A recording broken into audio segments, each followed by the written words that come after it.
Hey, All Things Dentistry, and I'm going to try something different. We're going to do a live stream. I finally have my kids to bed, and I've been wanting to do this video talking about glide path management. So one of the viewers was asking questions about glide path management, so we're going to do it right through. We're going to give this a rip, and let's give it a shot. So what we're going to do is we're going to practice. I love these teeth. They're DEL, so Dental Education Laboratories from Stephen Buchanan. This is a micro CT of the mesiobuccal root of this tooth, and this is the mesiobuccal root here. So this is the micro CT showing it. And one of the tips, actually, this is a really quick tip. When you have a mesiobuccal root and you've got two apical portals of exit, you can always count on, if they're not separate, so if the MB2 does not join with the MB1, if they're separate, you can always count on this MB2 being shorter than actually the length of the MB1. So let me say that again. So if you've got your lengths at MB1 and you cut your MB2 and you can't find a length, cut that a little bit shorter to start with, and then see if you can determine whether or not they join, because as you can see, the MB1 is longer than MB2. So that's a quick tip. What we're going to do tonight is we'll do a quick access into this this tooth using actually just a regular Dentsply. This is my standard burr block. There's lots of different types of burrs. Let me see if I can zoom out here with my scope. Lots of different burrs, and we'll be using this one. So we're going to use the number 4 round, which is this burr right here. And actually what I will be using is this little tip that I learned a long time ago, is that from the tip to where the shank changes, it's 6 millimeters long. So approximately from a great article talking about from Deutsche Musikanten in 2004, talks about from the mesiobuccal cusp to approximately the top of the pulp chamber, so right here, so from here to here, not the pulp horn, which I just pointed to, from the mesiobuccal cusp to approximately the roof of the pulp chamber, on average it's 6 millimeters. So when you take that burr and you place it next to the tooth, which we can do here, you can see, like in this tooth, which has a huge pulp chamber, we're right in there. So that's a great tip, which quantifies during your access. So we'll be using that, and then we'll switch over to our pulp shaper burr or Endo Z burr, and you can see it's a non-cutting tip. And there's that. And then I'm going to try for the first time tonight, because it's 11 o'clock, 10 o'clock at night, this SSY Endo Guide, and I got that from the AEE, and we'll give that a rip. This is what it looks like. And just to change it up, instead of using my standard technique of Wave 1 Gold, we're going to give VTaper a rip and see how that goes. I think the idea is going to be the same. Now, the beauty of this MB2 root, MB2 canal, is that it's fairly complicated, and we're going to get some good feeling for, because you can see through the cone beam CT, they join, and then they become, so it's a 2 to 1, and then to a 2, and then almost to another split, to a 2 to a 1. You almost say 1 to a 2, and then we're going to see how that goes, because this portal of exit is almost 45, almost 90 degrees out of this root. All right, enough talk. Let's get started. So, while I'm looking at this, one of the things we did see was this right here. This is a really neat tool, instrument called an Orifice opener. It's by Dentsply Maillefer. They have 3 different ones. Here's another one. That's a 1004. And then we've got a 3002. So that's called a micro debrider, the 3002, as you can see on there. And I'm going to use that tonight just to show you how it works. And they're great for finding calcified canals. So let's just get in here. We're going to get started. I'm going to use a lot of air, not a lot of liquid. Let's put some liquid on this tooth because it seems to make it clear so you can see what's going on from the side. So let's do our access. So I'm going to start. I'm going to track a line between the mesiobuccal cusp and the palatal cusp. I'm just going to go nice and slow here. And then one of the other tips that actually I need to a word out to C.J. Jacobs. He's actually an endodontist online. He was talking about his Stropko Irrigator, which is this friend. It's a really fancy, it goes on your air water syringe. and you can on your tri-syringe, and you can actually put different sizes of tips, and it's great for blowing air specifically where you want it. I love it, and I haven't actually been using it enough. So let's just keep going here. It looks like we're on path. You can see the pulp chamber right in there. Stop again. And what I'm going to do at this point is let's just take a look. Where are we relative to where that burr length is? So you can see where we are. We're approximately halfway down on the shank of the burr. So we got a bit of distance to go. So normally what I do is I'm going to do this, and then I'm going to look from the side, see where I'm at. Getting close. I might feel that drop in plastic. I'm not sure. And let's take a look. We're almost there at that pulp chamber, that pulp one. Oh, so we dropped in. You can see it right there. And if you can hear that in the background, that's actually my air compressor. It's going to power my unit. So the beauty of this little air water syringe of the Stropko Irrigator. So it's called the Stropko Irrigator. There are two different lengths. There's a short and a long, and I can't remember if this is a short or a long. So you can see right now I popped into my pulp chamber. Let's take my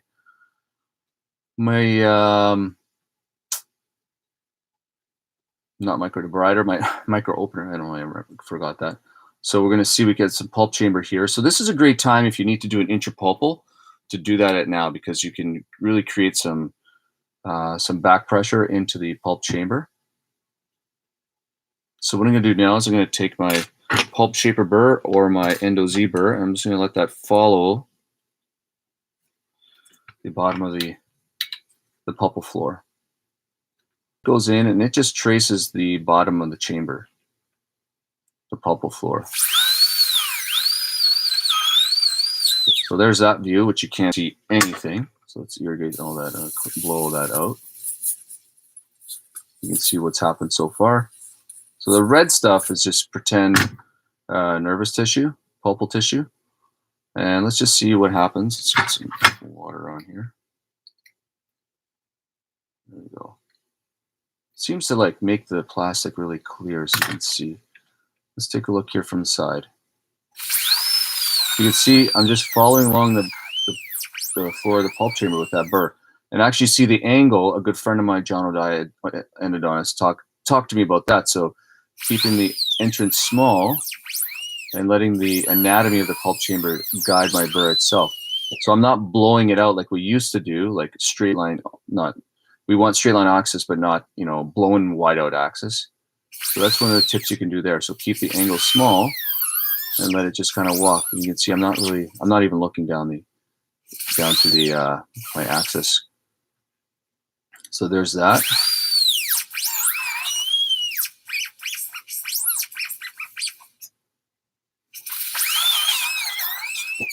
I'm not going to be using any ultrasonics tonight.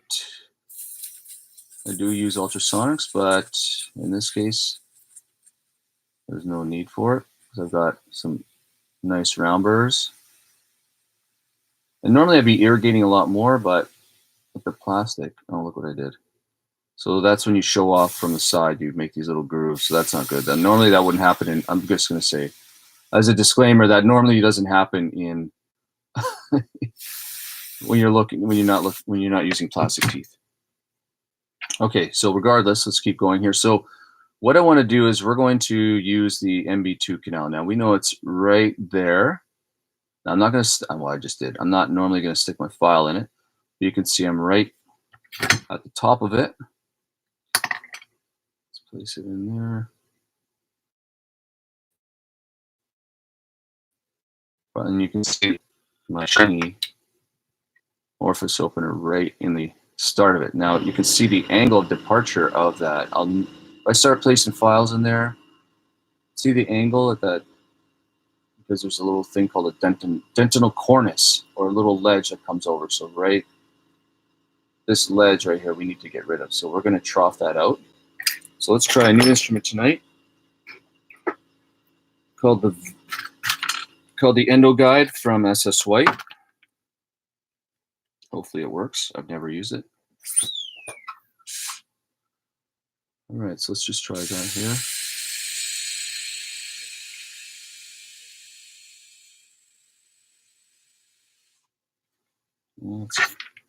Blow that out. Oh yeah, look at that.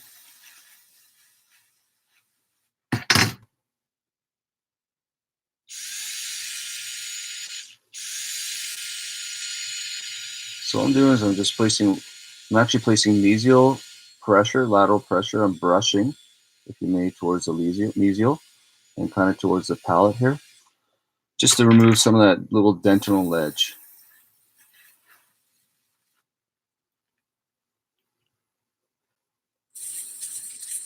There we go. We can see more pulpal tissue there. And let's keep doing that. You know what? I'm going to show you another burr that I'm used to using as well. And that's called the Munce Bur. This is my favorite burr in the world. And actually, C.J. Jacobs mentioned it as well. So this is a #1 round. It's a purple. And you can see the angle. Now, I love this. And the reason why it's so long, this is a 34 millimeter. They make a 31 millimeter as well. And you can see what you're doing. Look at this. Wrong button. I've slowed it down because it's only plastic, so we don't need to spin this burr pretty quick. So I'm just troughing. Let's get in there and blow some of that out. And you can get your dental assistant actually to blow out some of this while you're working away. Using your Stropko Irrigator, that's really effective. Ruth, my dental assistant, does that. If you're listening, Ruth, howdy. All right, so there's our MB1. And there's our MB2. Let's take a look and make sure we're in MB2. There we go. So you can see it just to make sure.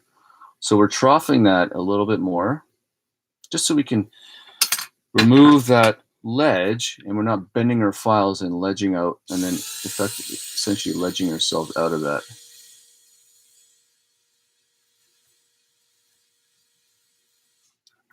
All right, let's blow some air here.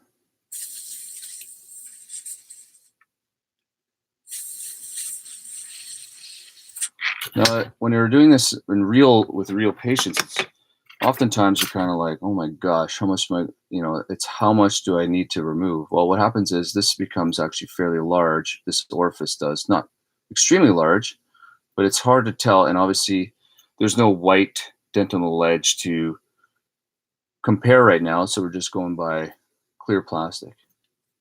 So what am I saying? You got to practice. Let's do this here. Let's irrigate this out. And I'd be irrigating a lot throughout this procedure. Let's see here. All right, so I'm not going to, what I'm going to do is I'm going to try to get sneak an 8 file in there. So there are 2 ways you can do this. You can either place an 8 file, a 6 file, or you can take your orifice opener, whatever you want. And blow this out of here.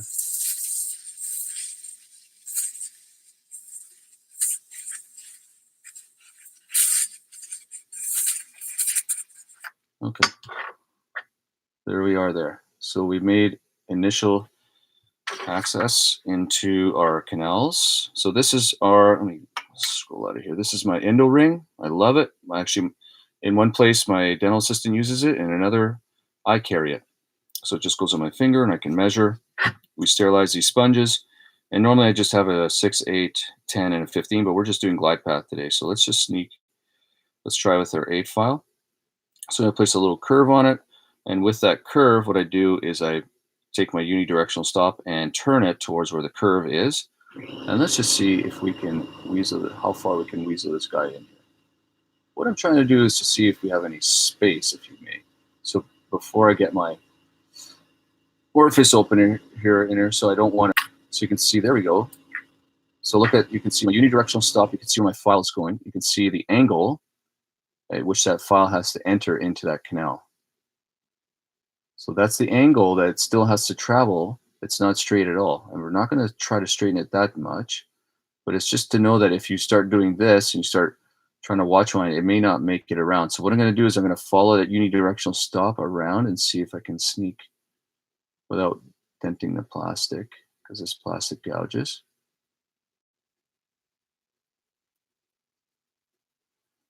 Just nice and easy. That's all I'm doing, nice and light. So I'm just what I'm gonna do is I'm actually just gonna snake this down to about here. And what is here? Well, this is 60. We know that the cutting flutes on all files is pretty standard. It's from 0 to this maximum flute diameter is normally 16 millimeters. So most roots are 19 to 21 millimeters. So what I'm going to do, I know that if I take this to 2/3 of the root, if I try to open up the 2/3 of the coronal portion of the root, then I don't have to battle to find the apical third. So how do I do that? Well, first of all, I'm going to hopefully explain that properly. I'm going to see if I can get my 8 file back in here. And I'm just going to try to see if we can get it apically. I'm not doing any pushing. I'm going to do a little more bend here. And the reason why I'm doing this is I'm going to try to get it to D16 on my, there we go. So it's at D16. So I know that I can get that file to there without anything binding. But I had to bend it, didn't I? So what's that look like here? So you see where it's coming out at that crazy angle?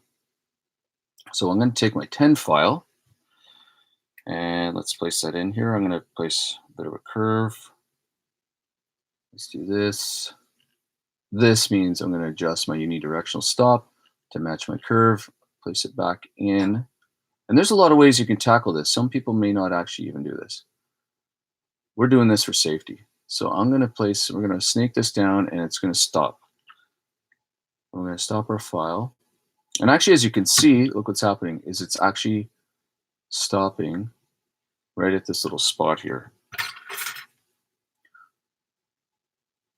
So you can see my file became bent a little bit. So what I'm going to do is I'm going to take that out and I'm going to open up my orifice now, because I know that I can safely take my orifice opener even just to about here without it binding and fracturing. So let's try our VTaper orifice opener. Let's give it a rip. That's in the package, which is right here. VTaper is made by SS White, and it's promoted by David Clark, John Academy, and they are significant in the movement towards biologically driven endodontics and small, essentially smaller accesses. And you can see there's a lot of martensinic nickel titanium in this. So it keeps the bend. And I'm trying to keep this pretty quick. All right, so let's place our orifice opener into it.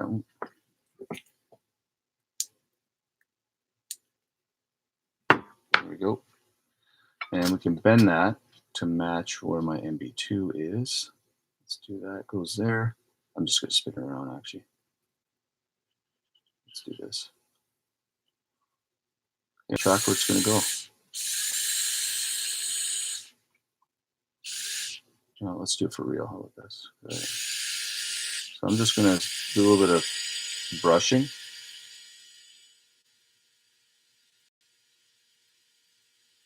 Let's stop it and see what's happening here.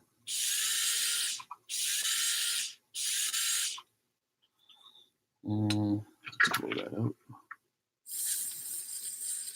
All right, so open it up just a little bit. I'm not going to open it up much more.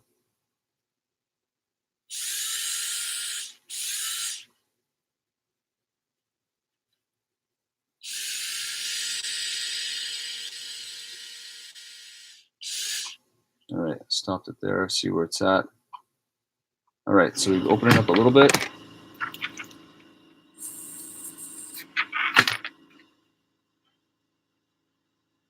Normally in practice, honestly, I'll be using the Waveform Gold, but I wanted to give this a deeper shot. So let's just see where we can get to with our A file. All right, a little easier access, a little bit smoother to place it in there. You can see there it is. All right, so what I'm going to do now is actually, this is a really interesting point. So we can see again that my file is stopping here. So what I'm going to do is, that may be one of the reasons why, you come to one of those like do, and you can't get the file around something. So what I'm going to do is, before we start any kind of watch winding or anything like that, I'm going to open up this part of the canal with a rotary file. So the next file is going to be, What is this? So this is a 1704 VTaper.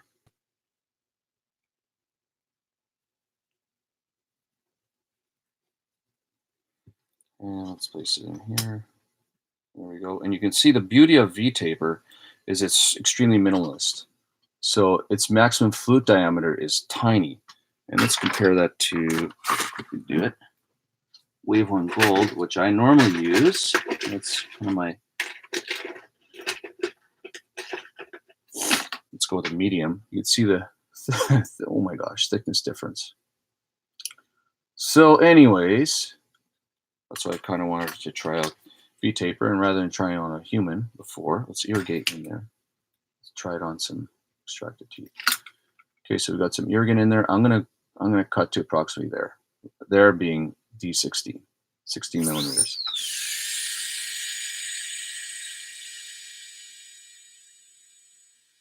I'm gonna make this nice and light. Oh, it's a beautiful, flexible file. My gosh. So there, I'm at D. Normally you don't stop a file, but because we're on a plastic tooth, we are. So you can see I'm at D16. That's all I want to do. So I just want to open that up, check to see if anything's, if we've got any change in shape of deformed, and we have none. Yeah, it's super flexible. So let's get in here and irrigate this again. And then we'll take our 8 file again. And now we have a little bit more motion. Let's see if we can make it all the way to the apex here. Okay, so there we go. No, I'm still bunging up here. So what I'm going to do is, careful not to ledge. Let's bend this file just a little bit. I'm going to change my unidirectional stop, and let's see if we can make our way apical. So this is one way in terms of glide path management. We're starting with the coronal 2/3, and then we're going to tackle our apical 2/3. So let's see if we can make it with our just doing that. So I know that to make it around that little spot, so I just did a nice little simple bend with my fingers. So I'm watching the unidirectional stop at the right here. So if I go this way, I hit a block. Like you can see, it's not moving. But if I turn the file to the distal palatal, it moves past that little block. So in your real tooth, that might be one of the reasons why it comes to this. It might be just coming to the side of the wall.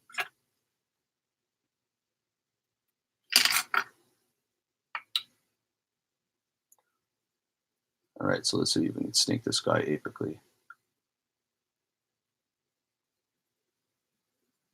Is it gonna make it out?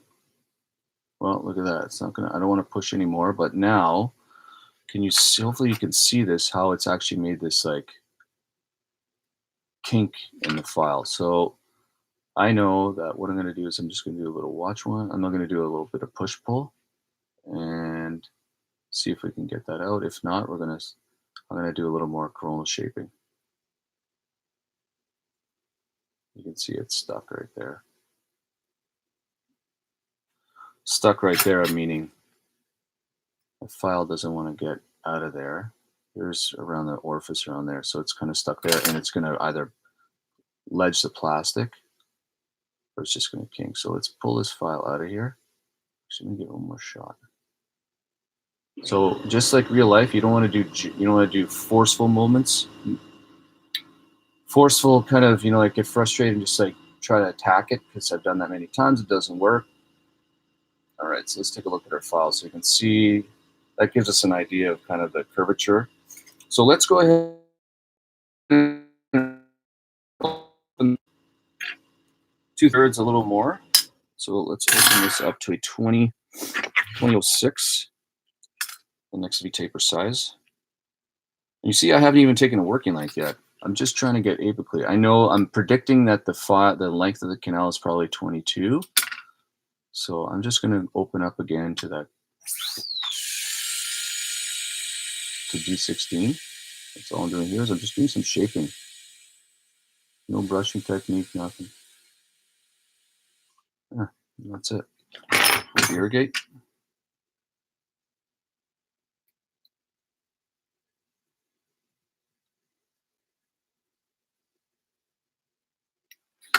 And let's take our 8th file. Let's recapitulate. No, we're going to recapitulate. Let's get some of that debris out of there.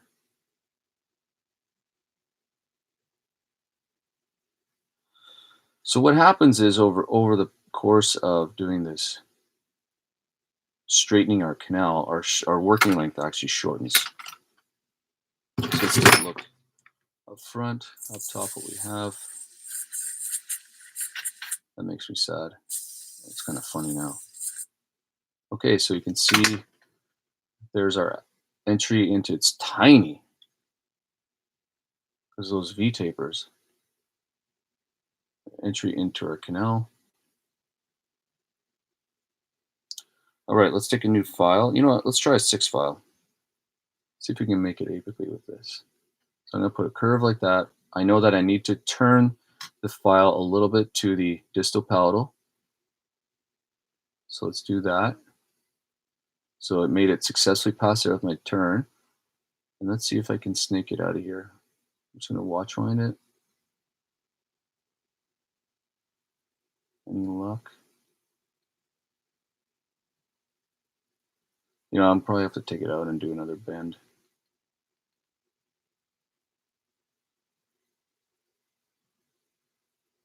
No, won't go. What I might do is open up the canal a little more.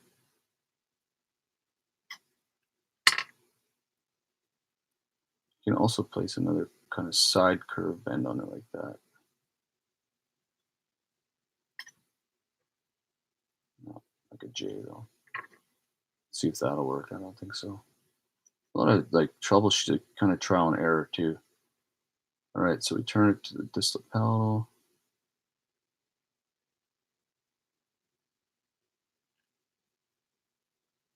Turn it a different way. What I'm doing is I'm just trying different little turns on that handle. You know, in real life, oh, look at that. Booyah. I was going to say, in real life, those are the moments where it's like, I won't go. Excuse me, but you gotta, it's not even about patience, it's about bending and learning how to bend the file properly. That's about, in my experience, and opening it up and knowing when to open it up. So now you got that bad boy out of there. You can see it right there. You can see the exit. So I'm not gonna, so at this point, I'm kind of, you know, I'm roughly around 22 millimeters. I'd feel that kind of like, whoop. That means it goes out. I'd take my apex locator, and then I would hear beep, beep, beep, beep, and that's like the best feeling ever. Let's pretend, let's do it right now. This is the apex locator. It's screaming. Ah! Anyways, enough of that. So don't pull that file out of there. We're going to do this thing called smoothies. Now, my good friend Matt Phillips taught me about smoothies. So there's 2 types of motions. There's filing, and then there's watch winding. And smoothies is the same as filing. So it's just back and forth, back and forth. Ooh, almost went out. So if you want to do really small increments, use your kind of like pinch your fingers. See how small it was? I didn't even move. I just pinched my fingers. It's like the shape of the file. You kind of just pinch it. That's another tip from my good friend Les Campbell. I was asking him about this type of work, detailed like at the end once you're out. So it's just using, you know, pinching your fingers together to bring it out. So this is called smoothies. Now we're going to do a series of smoothies, and this is how we're going to create our glide path initially. So we're not stripping anything. We're not, you know, we're not transporting anything. This is a 6 file. So I'm just trying to make sure that if I bend my file correctly, and I wasn't even paying attention to the second, so I know that if I go in, this will get in, but I saw too much, and I don't know which way we're going to get out. So we're going to have to figure that out. So what I'm going to do is, this is what a reproducible glide path means, or my interpretation of it is that I pull the file out, it can go back in. I pull it a little more, it goes back out. Pull back a little more. I'm always afraid to do this. It goes back out. Pull back a little more.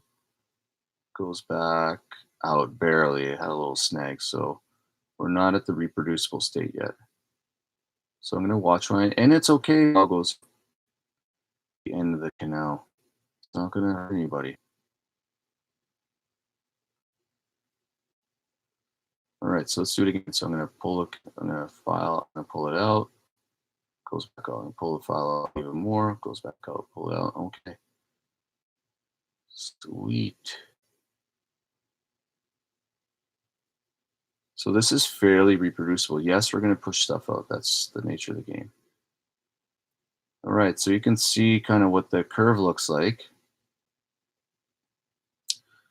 And what we're going to do is we're going to try to reproduce that. What I should have done, and I forgot to, is pretend with the apex locator on. Let me see if I can snake that back in there. Might be complicated.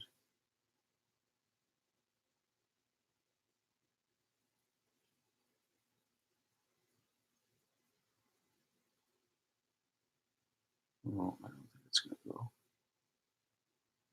Oh, it did. Yes. Booyah.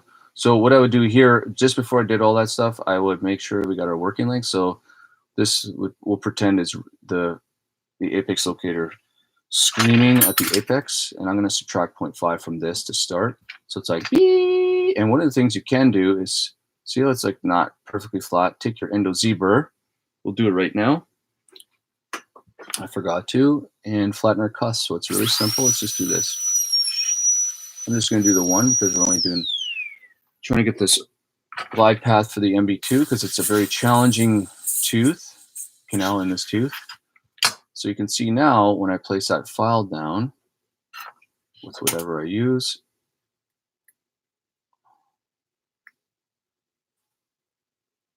it's nice and flat, or fairly flat.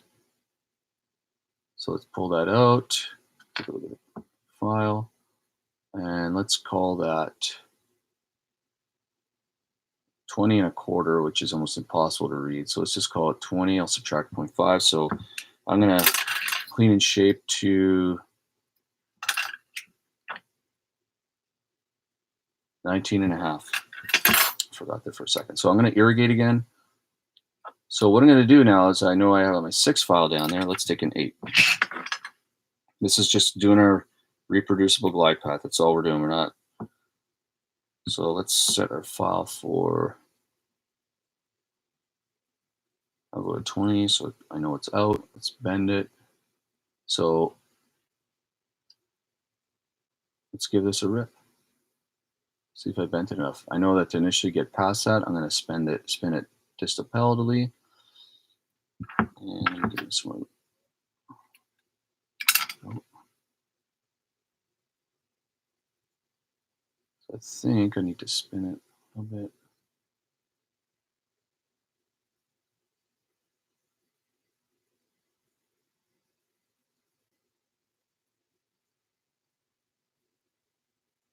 Oh yeah. So I know that I need to just keep it distal palatally. So apex locator is screaming, and what we're going to do is we're going to do our smoothies again. That's all it is smoothies. So if you're uncomfortable with doing it that much, just pinch your fingers together. Pinch, pinch. Do this 20 times. 1, 2, 5, 6, 7, 8, 9, 10, 11, 12, 13, 14, 15, 16, 17, 18, 19, 20. Let's see if we can move it millimeter by millimeter coronally. There's a little snag right about there. Right there. If I turn the file towards the mesial palatal, I'm able to get around it. So it's something to remember. There we go. Oh yeah, look at that. Reproducible glide path right there. As long as I keep it that way. And it's smooth and I'm not jamming anything. And before I used to jam things all the time. All right, next trick. Let's take 10. Give it a nice bend. Unidirectional stop. Let's set it for 20 1/2, which is roughly there. Okay, let's do it. MB2.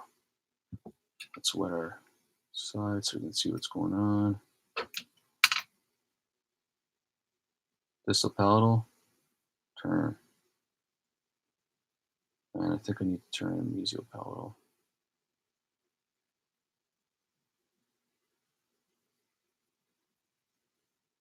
Oh wait, this one is definitely not going. It's way, I can feel it's way more stiff. So I might have to go back to an 8.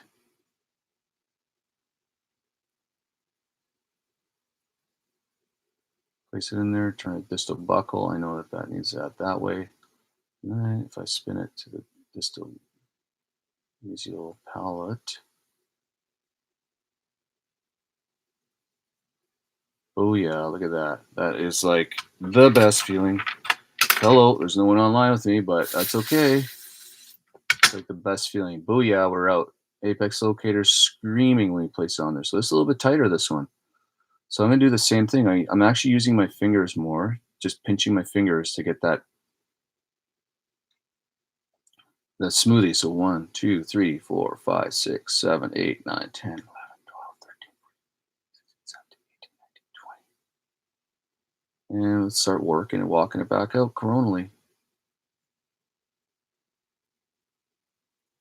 Cool.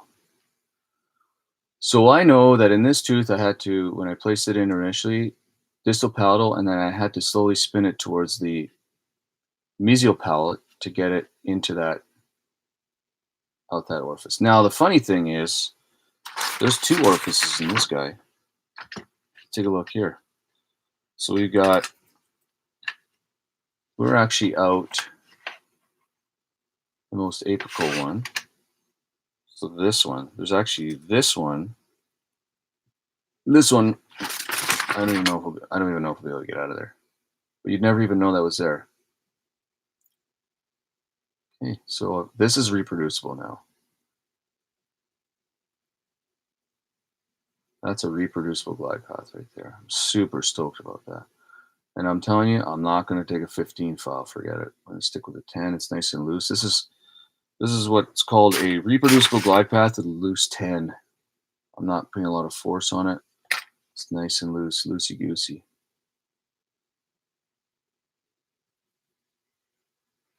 Look how loose it is. I don't know if you can tell. Like, no force. Oh, but if I jam it, of course.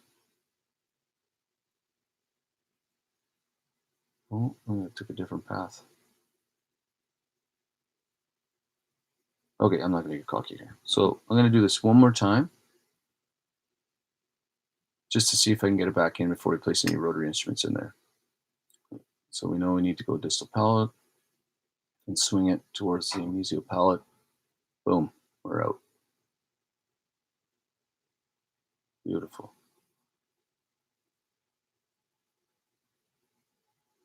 All right. It's not 100% going out every time. So let's do this. Let's cut. So I'm going to recheck my working length. So let's call that beep. Let's measure. Oh yeah, we're going to cut to 19 and a half. So let's see if this guy can do it. Let's see if the 2006 can do it. I find that when you spin the file in the set in the Endo Ring, it moves the stopper a lot quicker. All right, see what happens. It's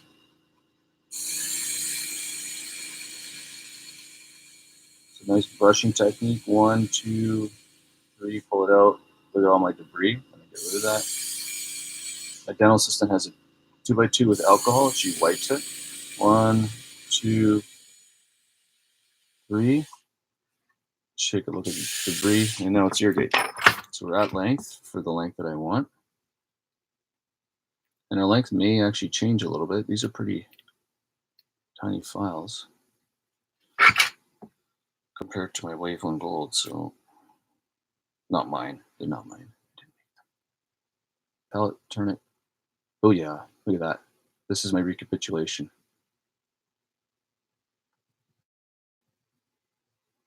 Okay, so I'm going to recheck my working length at this stage because it may have changed. It may have gotten shortened.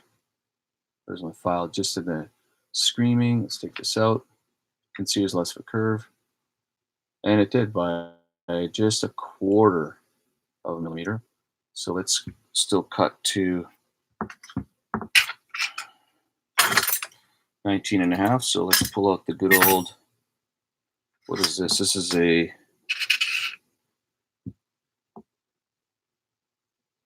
let's see how some of this is a 20.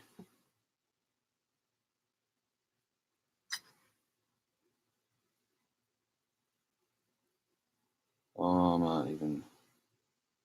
So this is a 2006. This is a 2006. So before I was using a, it's the problem with using the files here. That's why I use them in extracted teeth. So that would have been, what's white? 15, it's normally white. So this is a 1403. My Orifice opener, and I had one before that. I don't have my dental assistant in my homemade lab, so good luck me finding it. All right, so let's hit up the, so I was using a 1403. Super flexible. All right, let's set that for 19.5. Let's do this. Oh, that pulled it in.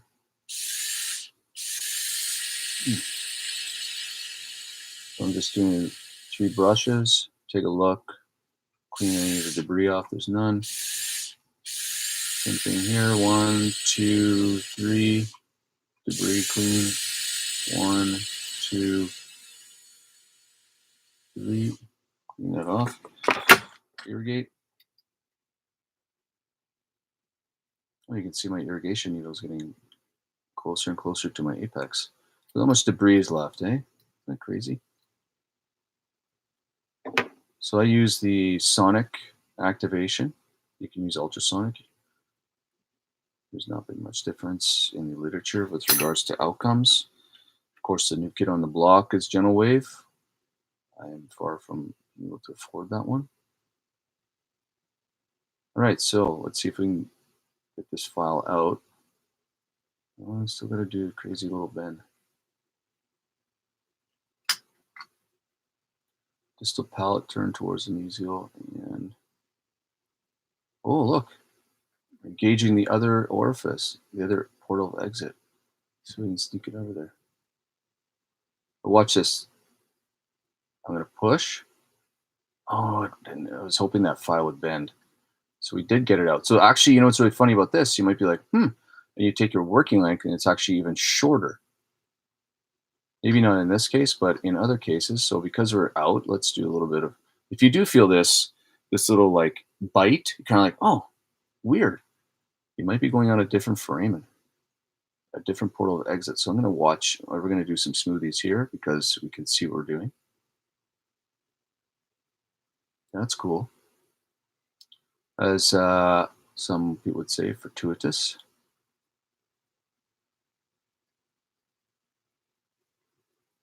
Okay, I don't want to push that because I know it's going to happen. Let's step back down to an 8.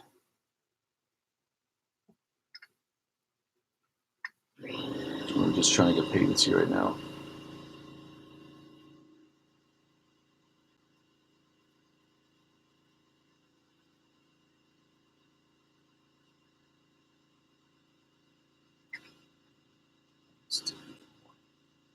And this happens in real life. So we cleaned and shaped.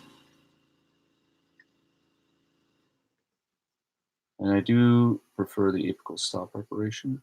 Okay, now we're going out of this one. Let's see if I can turn it to get it the one we've been prepping for. There we go. So you can see how crazy this is. And you wouldn't even know this. We just know it because we're, oh, look at that. I'm going to see if I can do something like this. Watch this, and you like, it just bent back on itself. I love seeing that because it reminds me that how this happens. I don't love seeing it in real life. So look at that file, just came out like a, see how it's now, we've all had files come out like that. You wonder, how did that happen? Well, here's one good example of how that happened.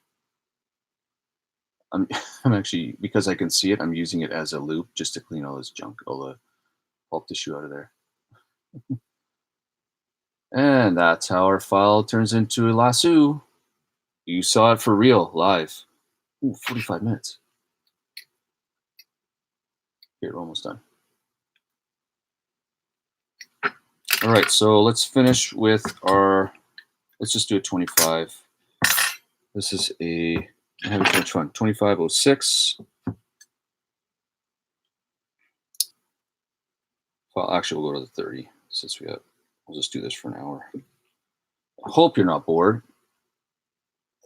Whoever's out there, the UFOs, me and all the aliens out there in the world.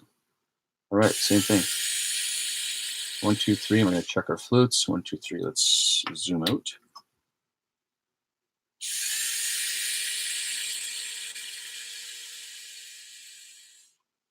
Cool. 1, 2, 3. Boom. And in normal life, real life, we'd have some debris on those flutes. Oh, by the way, what I did do, I forgot to mention, is a couple other tricks. I bend my needle to 18. Just gives me an idea, I guess. Here it's 18. Gives me an idea where I know the end of my needle is. Now, these are side ported, as you can see. And literature has shown that you're only going to get as much irrigation 1 millimeter ahead of the needle. And you can see here,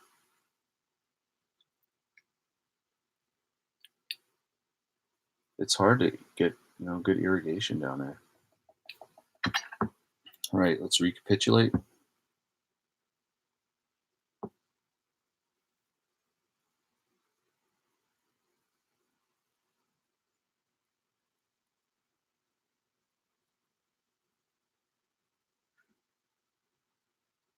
Oh, that's a little kink. That's not gonna work. You know, one of the other tips that my buddy taught me was to actually have a 31 length file. There we go, we're out. Okay, let's check our working length before we do our final file. See if we've actually lost any length. Not with these guys, they're so small. Oh, we're at 15 and a half, 19 and a half. So let's cut it to 19. You saw the length reduction yourself. So what she taught me, Reagan, to keep a 10 file, because sometimes when you're doing your working lengths, the file's up to, you've sunk it down to here and there's no room for your apex locator and it becomes frustrating. So I'd say 7 out of 10 times this comes in handy. That little tip. Thanks, Reagan. Teach on our endo course frequently.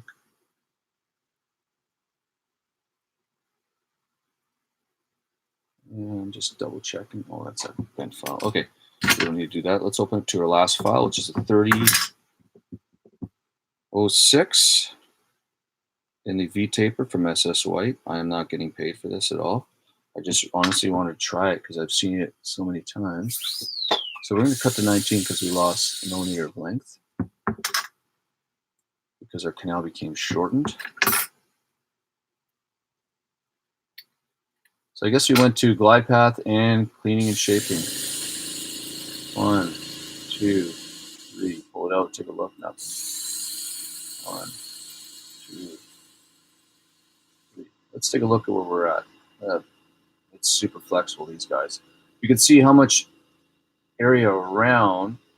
If we don't get proper irrigation, this is a great little teaching point. If you don't get proper irrigation, look at all the space around this file that's not being touched. You know, you got to make sure we can get in there and irrigate really effectively. Not really effectively. Just make sure that we get all this area debrided, because it's only a concept when you see it, but when you see it, when you hear about it, but when you see it for real life in plastic teeth, which is real life kind of, you see how much junk is remaining. So let's pull. I mean, we don't. And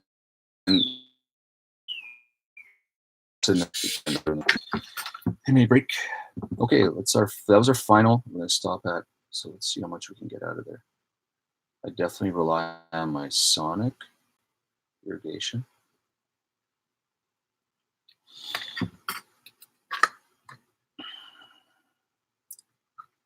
I'm just reloading my irrigating syringe. I'm just using alcohol this evening. Kids are in bed. It's amazing. Okay, so that's as far as I can actually put this. So the outside diameter is roughly a 30 file, so 30 gauge. I cannot, not 30 gauge, a 30 file, so 32 actually. So let's recapitulate. It's just standard technique. This has been file again. Good.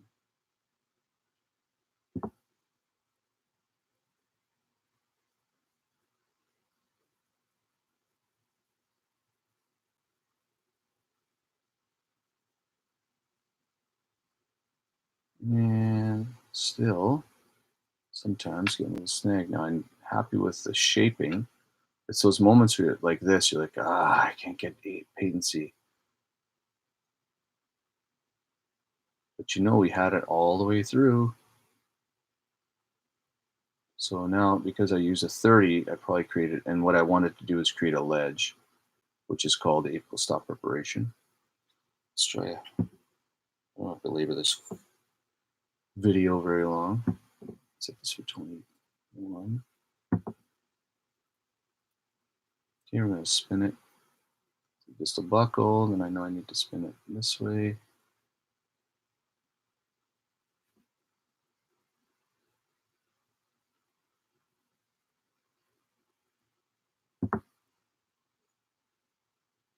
And let's fish that in there.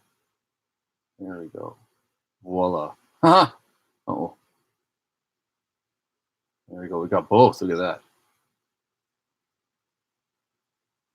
But even with that recapitulation, you know, I mean, look at how much debris is still in there. Amazing. You just need to like have a little whipper. But that's what our sonic or endo activator aims to do. And there's one more. Let's just try it, called manual, which is using gutta percha points. So let's just pull out our gutta percha points from VTaper. And I have to thank the rep at the AE for providing me this demo stuff. Yeah. All right, I was going to say you didn't show me how to get into it. All right, so let's take a look here. Do I have an gutta gauge at home? I don't think I do. So we're going to assume that this is a 3006 tip.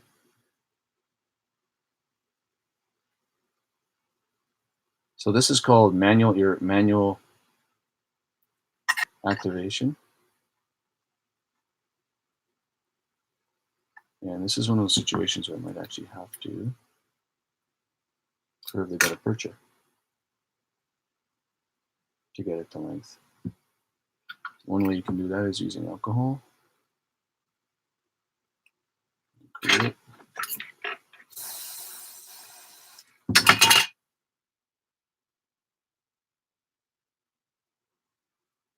These gutta perchas are almost like, I don't even know which end is a, I'm used to like wave on gold gutta perchas.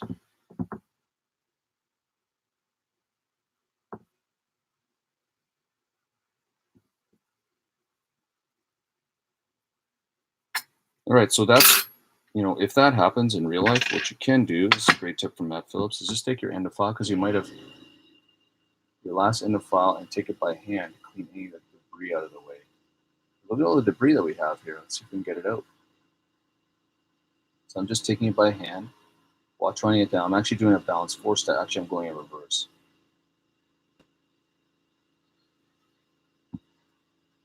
So this is a great, there you go, a great display of how difficult it is to clean that apical third. And quite frankly, I'm placing, don't do this at home or in your clinic, but I'm placing a bit of force on this. See if I can get that down there, and let's clean it out.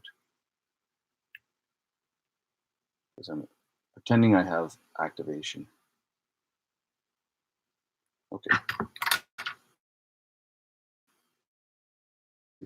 Oh,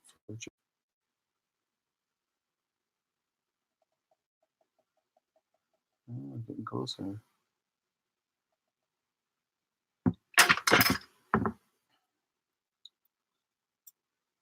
So this is a great example of why when you have a new system, you gotta practice on extracted teeth and not people. There we go, look at that. Fresh gutta percha point. But still, look at all the debris. That'd be a, you know, that's an awesome exercise. Let's see what the length is there. I'm gonna pinch it. So you see how I pinched it? Now I know exactly when I'm working like this. Yeah, it's still short. Short by 0.5 millimeter. So let's do this again. Take the red.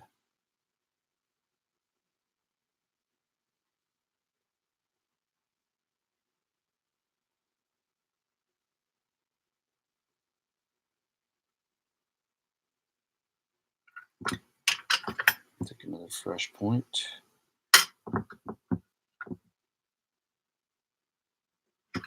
Endodontics. Troubleshooting. These are so weak. They're not so weak, but you got to be careful because it doesn't. They just kind of kink real quick, like up front here, up top. So what I'm going to do, actually, to be honest, I'm going to open this up just a little more, get a little more, because I'm binding coronally.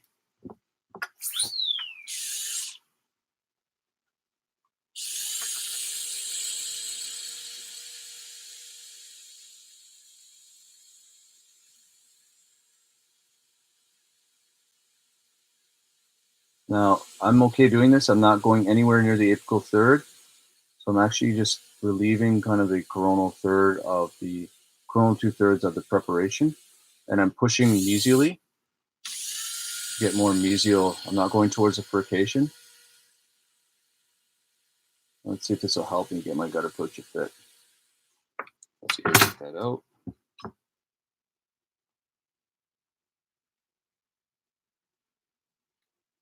Now, of course, I'm a rookie with this file system, so Clark Academy might ever someday watch this and be like, that guy is a fool. That's okay. Gotta learn somewhere. Concepts are the same. Well, in terms of glide path, so let's recapitulate.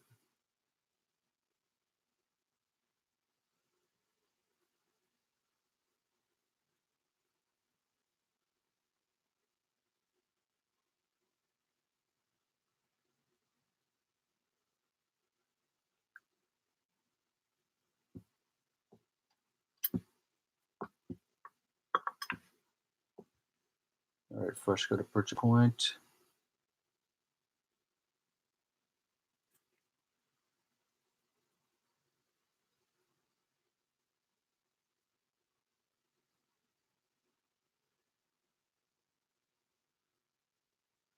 All right.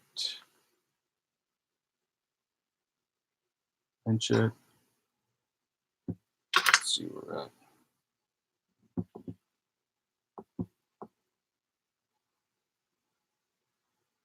All right, 19. I'm happy with that. Okay, so learning points. We started off small. We moved the. So this is the extent of the size of that preparation with VTaper. It's super tiny. I mean, it's insane how tiny it is. It's absolutely beautiful. Will I switch? Ooh, I might actually. So the key learning points real quick. We opened up the coronal 2/3 and then we started attacking the apical third by removing all the binding. Once we removed all the binding, it's easier to get into our apical 2/3 or apical third to get our working length and finish our cleaning shaping. Definitely you can see that to properly irrigate this bad boy, we need proper irrigation. So definitely some sort of activation would help. Let me see if I can get that in here.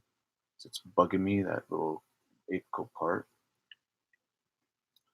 So if this is a vital tooth, I mean, you could argue that it'd be okay. But if this is a necrotic tooth, see if we can bend the tip here and get that around.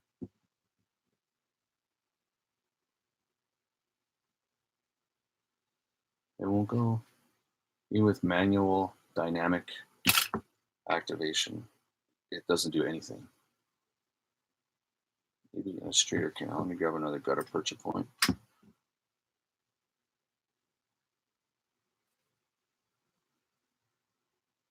Because it's just doing that channel.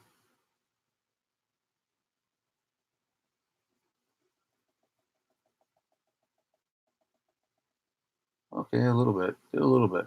My concern with always doing this is extruding it into the tissues. I've always been worried about that, but I guess with an apical preparation, we've maintained the size of constriction. So it did work. We have, oh yeah, okay. I take those words back. Does a lot. It needs a lot of pumping though. Always my concern is extruding this of sodium hypochlorite into the tissues. But I will tell you one thing. that now I can, now once I've got my gutta percha cone fits so much tighter, snugger when I've cleaned out that debris. Oh, I'm glad I did that. So I'm gonna have a way better fit now because all that junk is out of the way. And with the apical, so we'll just talk, I just want to mention quickly that this type of preparation, what we did is called an apical stop preparation because it's not confluent or continuous tapering preparation. So you can do what you want. This is kind of fun just doing this here, but it makes me feel better that we've cleaned out all that debris. And let's recheck our work, and I think maybe I got even closer. Oh, it's still 19. Very cool. So hopefully that answers your question on glide path. We went all the way to placing a gutta percha cone, and we haven't even talked about irrigation. We haven't talked about anything else other than glide path management in a curved canal. So actually, last thing is you can see kind of departure on that. Cool. I really hope you enjoyed it. When you do watch it, hopefully it wasn't too boring. And if it is, well, maybe I'll delete it. Have a great one. Cheers.